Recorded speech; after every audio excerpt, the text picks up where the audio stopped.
G'day guys, Matt of Zero's Play Heroes here, and today, as part of our Zero to Completed series, we're going to talk about the single player campaign of Battlefield 1.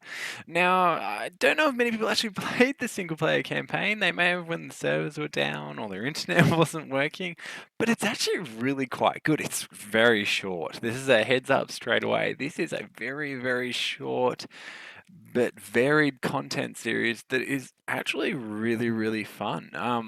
Now, as an Australian, you can tell from the "G'day, mate," and I can really ochre it up if I need to. I really, really, really enjoyed the Anzacs part of it. So the Anzacs are the Australian New Zealand Armed Corp. So there's a lot of love for our New Zealand brothers as well in that regard. But the Anzacs, the Australians and the New Zealanders were very present in World War II and are very kind of misrepresented or not at all represented within a lot of media and games and stuff. And it is awesome. You get to play as an Australian, and it's really cool, and it's really kind of faithfully done as well. Like certain bits have a creative license. It is a game when it comes down to it. It's an entertainment, interactive medium, but it is a really cool experience. Getting to play the Australian story, getting to play the ridiculous Italian Alps story with the. Actually, I'm not going to reveal, but when I do this, I think a lot of people know what I'm talking about. The planes, everything. There's a lot of. It's a really good introduction to how the systems work within the game, especially having a go on the planes and all that type of thing. It is really, really fun. It's a tad ridiculous. You really need to apply a level of this is a game, but it is really, really fun. And I suggest anyone who has Battlefield 1, yeah, go play that bit. If you haven't bought Battlefield 1 and you're sitting there going, okay, what do I do when the multiplayer's not there? Is it worthwhile buying?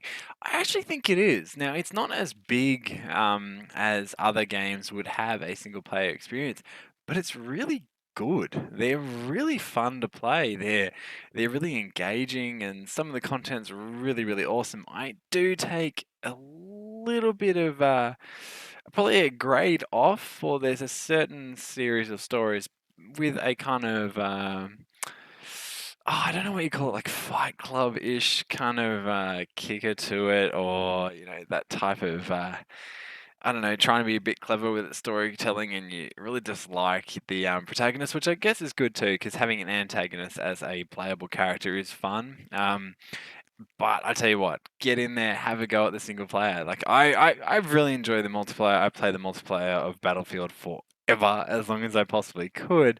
Having played the multiplayer in every single series it's had, it is really, really worthwhile. It's not as good as, say, like Battlefield's Bad Company storylines, which were just a lot of fun. There was a lot of just destruction and wanton, just blow everything up. But this is really, really, really good. And there's interesting ways that they actually tell the story, because World War One is a very human story, and obviously World War Two has the same type of thing. But World War One, these are young men who have no idea what they're doing. They're not professional soldiers. Most part, they have very bad tech that barely works.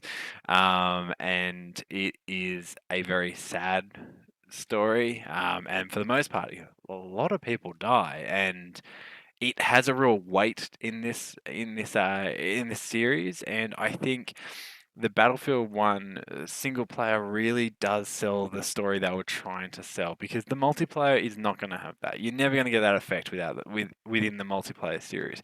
But the single player really captures that serious tone, the overwhelming sadness that all these young people died, and you kind of start to think, wow, you pull yourself back going, you don't feel the game as much as you start to feel in the experience that they're trying to sell.